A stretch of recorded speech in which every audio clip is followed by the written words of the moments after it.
The Jeff Younger Show is on. Dedicated to my sons, James and Jude. Modern advice tells you to follow your passions or focus on your strengths. Both are incomplete and both can lead you into traps. Real fortune, the favorable alignment of circumstances that allows a man to flourish, requires three elements working together: natural talent, personal interest, and chance. Miss any one and you're going to fail. Get all three aligned and you become formidable. Most men never find fortune because they don't understand what it actually requires. Let's fix that. In 5 years, AI is going to curate almost everything that you see: news, entertainment, information, ideas. It's already happening. Just look around. You just don't notice sometimes because it just feels like it's your choice, but your feed isn't neutral. It's a product of what the system thinks will keep you engaged, not what will make you competent, dangerous, or free. You have exactly one way to push back: explicit instructions. You got to write them down. The way you write it down in the algorithm is you hit the subscribe and you hit the bell. You're telling the machine, I want this, instead of letting it guess. Now, most men will never do this. They'll drift through whatever the algorithm serves. They'll mistake the feed for reality. But you don't have to be most men. Take control of the input or let the machine take control of you. It's only 2 clicks. Okay, let's break down all three elements. Natural talent is what you can do better than most people without extraordinary effort. It's not what you wish you were good at. It's what you actually demonstrate superior ability in. Talent is unevenly distributed and mostly hereditary. You can develop it or waste it, but you can't create it through effort alone. This is a hard thing for a lot of people to get. Most talent is genetic. Personal interest is what you actually want to do, what pulls your attention naturally, what you do even if nobody paid you. This is different from what you think you should be interested in. If you've been through the public school system or you've been through university, you've been told all sorts of things you should be interested in, but you're really not. Only genuine interest sustains the kind of effort required for true mastery. Now, you can force yourself to work at something you don't care about for months, but decades? Probably not possible. Chance is nothing less than opportunity, being in the right place at the right time with the right preparation. A man born in 1800 with extraordinary talent for computer programming had no fortune. The field didn't exist. Same talent in 1980 catches an extraordinary wave of success. You can't control chance, but you can position yourself where it's more likely to find you. How do these elements work together? Fortune requires all three aligned. Remove any one and you're just not going to make it. Talent without interest leads to misery. The chess prodigy who hates chess. He wins tournaments all the time as a child and maybe even as an adult, but every hour at the board is just pure torture. Either he forces himself to continue and becomes very bitter and successful, or he walks away and people call it wasted potential. Talent without interest isn't fortune. Frankly, it's a curse. Interest without talent leads to frustration. The man who loves music passionately but has no natural ability, his ear is mediocre, his timing is off, his execution never rises above adequate despite years of practice. He's just going to become a bitter amateur, always aware that his passion exceeds his ability. Talent and interest without chance leads to wasted potential. The brilliant mind, born in 1920s rural Mississippi with no opportunities available. Think about that. The software genius, born in 1950, who had to settle for programming insurance mainframes because the personal computer revolution came too late. The entrepreneur who graduates into the 2008 financial crisis. Talent and interest are there, but frankly, chance is just working against them. But sometimes these things do align, and there's some great examples of this. Bobby Fischer. He was an extraordinary natural talent for chess, in my opinion, the best ever. He was genuinely obsessively interested in the game and enjoyed it. And he was born at exactly the right time when chess championships were Cold War theater. All three converged, you get an amazing world champion in chess. Steve Jobs, natural talent for design and user experience. He had a genuine passion for technology and liberal arts. He was born at the exact moment of the personal computer revolution. Fortune hit him and built Apple. Shakespeare, natural literary genius, genuine love of theater, born in Elizabethan London, exactly when theater was exploding as mass entertainment. What a great fortune. And produced some of the greatest plays in English and actually became the standard by which we judge English today. Notice what they all share. They had undeniable talent, genuine sustained interest, perfect timing. Remove any element and they fail. Shakespeare, born 50 years earlier, finds different opportunities or none. Jobs, without passion for design, becomes just another tech executive. I guess you're asking this question, you're watching this video because you want to know, how do you find your own talents? I'm just going to be honest with you. Most men can't do this, honestly. Most men confuse their own wishes with reality. Okay, but here's how you can go about it. It's tough, but you got to be honest with yourself. What comes easy to you that's hard for other people? Not what you've worked hard to become adequate at. What do you do better than most without extraordinary effort? What do competent people compliment you on? I'm not talking about your mother, man. I'm talking about other capable people who notice without being prompted and they're surprised by what you can do. What have you done better than your effort deserved? You're looking for areas here where your results exceeded your perceived work invested. Areas where you worked hard, but you got amazing results. Okay? That's where you're really probably going to be talented. Be ruthlessly honest, okay? Men overestimate their talents in prestigious areas, and they undermine them in areas they've been taught not to value. Let me give you some examples. I know a guy that has an amazing mind for plants and how plants grow. But he was taught that he should have been a mechanical engineer like his father. And he really didn't become a farmer until he was in his 40s. And he's an amazing farmer with just a natural and intuitive understanding of what makes bountiful crops. And he routinely makes 20% more than the farmers around him on the very same land. I know another guy in Nevada that is one of the largest pig farmers in America. He started off also in engineering and found out that he had just found a great way to raise pigs and makes a lot more money than other pig farmers in the United States. The reality is, if you're conditioned to only look in these prestigious areas, you're probably going to miss what you're really good at. I found that I was good at mathematics, but a certain kind of mathematics.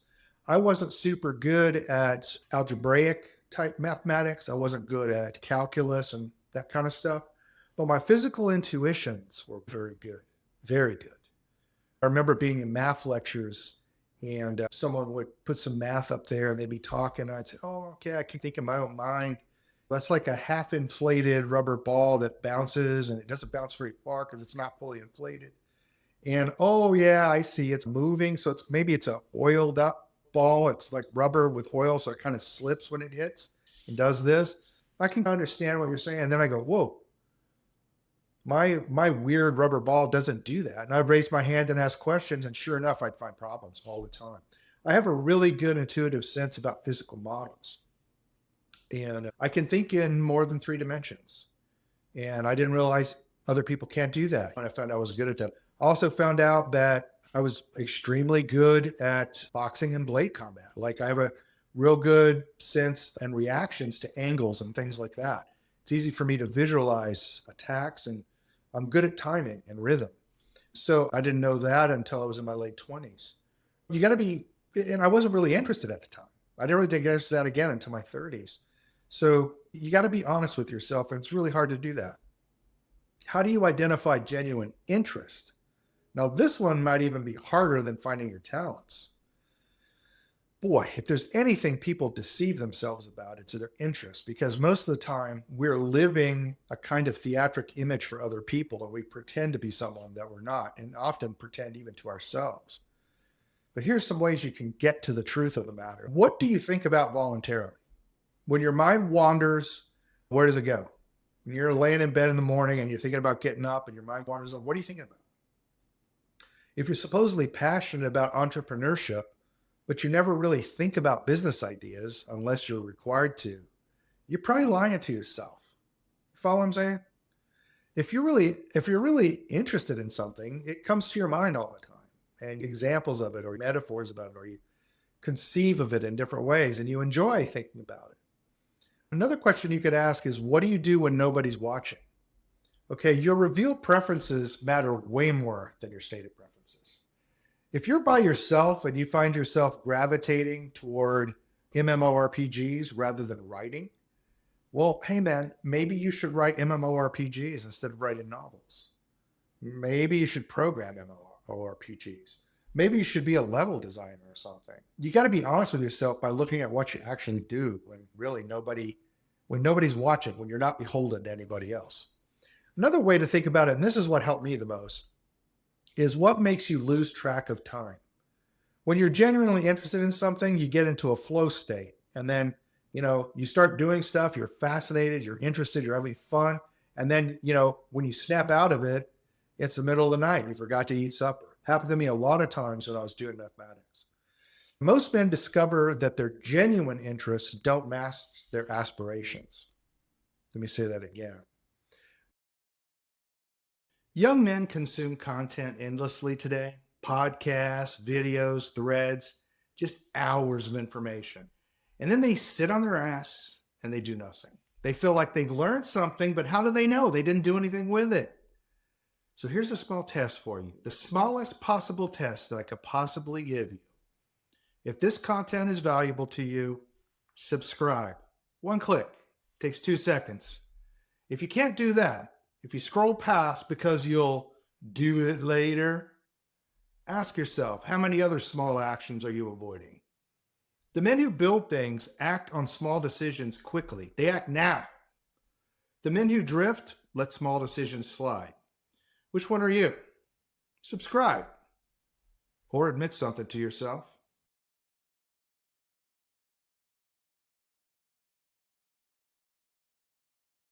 Most men discover that their genuine interests don't match their aspirations because their aspirations are more a product of social conditioning than what they personally really want to do.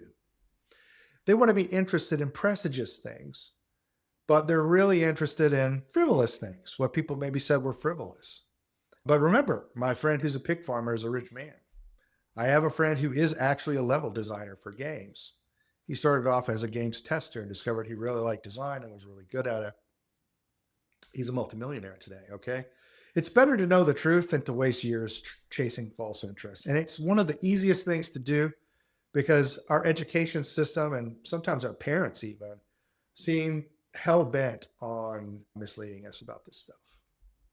What about chance? What could I even say about chance? Because it's, in some sense, it's random, right? First of all, you can increase your luck probabilities just by being where opportunity happens. Geography really does matter, okay? Opportunity clusters in definite places. If you want to do high tech, you probably need to be in Silicon Valley or Austin, okay? If you want to do farming, you probably need to be in a farming state. That would be the panhandle of Texas or Missouri. If you want to be in banking and you're really dead set on banking, you probably need to be in New York, okay? If you want to be in consulting, you're looking at the major cities, particularly Chicago, all right? So it does cluster in specific places. And just be aware of that. If you find that you're genuinely interested in some skill or business occupation or whatever, find out where that clusters, and you probably want to go there, man. The other thing is develop your talents before you need them. If you know you're talented at something, go ahead and build capability before you have market demand. That way, if the market demand shows up, you can capitalize on it, right? This is the idea of being prepared so that when chance does show up, you can jump on it and you're not going to miss the opportunity. The other one is, and this is a big one, and I want you to think seriously about this. You got to survive long enough. The truth is that most people quit right before opportunity arrives. That's so sad. Before the opportunity happens, most people quit. There's a saying in sales that most people quit after the third no, and most sales happen after the fifth no. So most people just quit too early. You can't predict when opportunity is going to strike. So you're going to have to sustain effort long enough for it to find you, man. It's just the reality. The other thing is make sure people can see your excellent work. Opportunities come through people, okay? But they only come to people who have demonstrated the capability publicly. So you got to get out there. You got to put yourself out there. What are some common traps with regard to this idea of seeking fortune? We've talked about some of them already. The prestige trap, pursuing what's prestigious rather than what you're talented or interested in. 20 years building someone else's vision of success is not going to do it for you, man. Trust me, I know people have tried and have regretted it. Wasted their life. The false interest trap, confusing interest in the idea of something for interest in the actual work. How many novelists love the idea of being a novelist, but they just hate the daily grind of sitting at a desk and writing? They just don't like the physical act of writing. That's just false interest. You're not really interested in it. If you're a writer, you like writing. It's that simple. And then the talent denial trap, refusing to acknowledge like where you lack talent because you've invested your identity in being good at something. It's not going to work.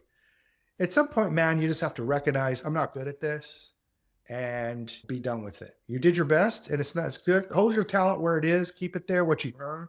But you got to move on, man. Pride will prevent an honest assessment. I'm going to give you a personal example of this. When I was in the military, I actually tried out for a special forces slot. And what I realized from it was I just couldn't do the run times. All right. I could do everything else except I just could not make the run times that they wanted. It just wasn't for me. And finally I admitted, you know what? It's really not the best thing for me. And I wound up going into other areas where I was extremely talented, like in computer programming, and did very well. I didn't fool myself for very long. I did for a while, I did for about a year, but I didn't fool myself for very long. I gave it the old college try, right? That's a great example. You just got to be honest with yourself, right? And remember, most talent's genetic. You're just born with most talent. So there's no harm in admitting that you don't have a talent because people are just born with it. There's nothing to be proud. If you're a fast runner, it's really nothing to be proud of. You were just born fast, right? Now, if you're a fast runner and you developed it into a world class where you're the third, second, first fastest runner in the world, that is something to be proud of because you built your talent into something truly world class. But just being good at something, you're just basically born with that, man. So there's no harm in saying, hey, I'm not good at it. I just wasn't born that way. It's just the way it is.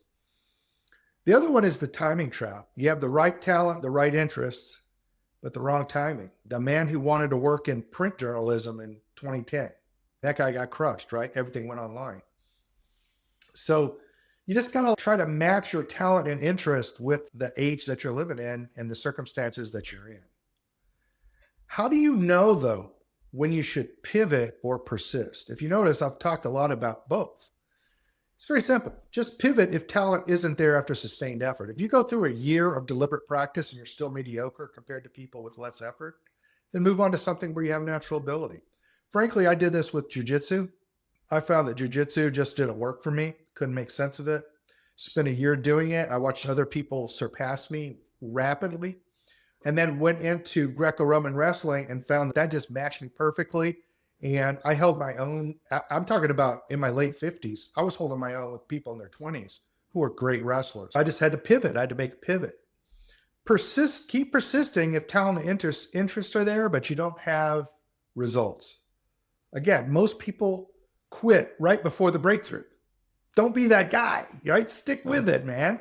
The missing element is probably time or chance, not talent or interest. If you've truly judged that you're talented and you do have a real interest in something, stick with it and try to make it work. Because eventually, if you do it publicly, you're probably going to get an opportunity. If your interest starts fading, even though you get successful, let's say our sprinter reaches world class and he says, God, I'm not interested in this. I have to make myself work out every day. Blah, blah, blah. I don't like this. Probably time to pivot, right? Because if you get success, but you still don't have any interest, it ain't for you, man. It's just, you're just going to become bitter no matter how much money or prestige you accumulate. Not a good life. My advice to you too is to also reassess every couple of years. Ask, am I getting better at this? Do I still want this? Are opportunities appearing? And adjust based on like real experience. And again, don't judge yourself too harshly if you just have to say, I'm not really talented at this. Again, it's mostly just genetic. You're just born that way. It's not your fault. It's nobody's fault. It's just what it is, right? So it's easy to deal with it. Move on. Bottom line, how do you find fortune? First, just honest assessment. Second, test your alignment regularly. Third, commit once you're aligned. If you are aligned and you're just lacking the opportunity or chance, then just stick with it, right? And don't be that guy that quits right before chance finds him, right? The truth is, though, most men never even complete step one. They never assess themselves honestly. They're not capable of assessing themselves honestly because they're too prideful. It's one of the reasons that men mostly do this assessment right at the end of the prime of life. It's called the midlife crisis for a reason. And what it is just men reassessing their lives and being honest about what their talents and interests really are. Young men have a hard time doing this because young men idealize the future and they look to a future in which they're the hero of the story. And it's very hard for them to be objective. I have met young men who can be objective, and every single one of them has gone on to be world class and succeed beyond their wildest dreams. But most men just can't do that. And remember, the alternative to being honest with yourself, testing alignment, and committing when aligned. YouTube's algorithm is designed by people who think you need to be protected from ideas like the ones on this channel. They're not going to recommend me to you. So if you want to keep getting this content, you have to tell the machine. Subscribe, click the bell. Look, I'm not building a movement. I'm not selling you a course. I'm giving you information that took me 35 years to acquire, and I'm giving it to you for free because my sons can't hear it any other way. If that's useful to you, subscribe. If it's not, go watch something else. But if you're still here, you're probably the kind of man who should be here. So act like it. Subscribe.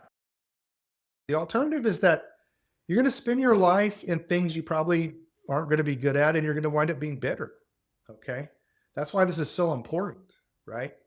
You should at least try to pull it off, even if maybe you are prideful. Try to pull it off. Again, every year, reassess, okay? Try to do that, because the alternative path is spending your life as a talented chess player who hates chess, or a passionate musician with no talent, or a brilliant mind born at the wrong time. Okay, that's not fortune. That's just a human tragedy, right? So go and do the work of self-assessment and understand what you're really interested in, what you're really good at, and how you can make it public so opportunities can find you. All right? Get off YouTube and go figure it out. The Jeff Younger Show, signing off.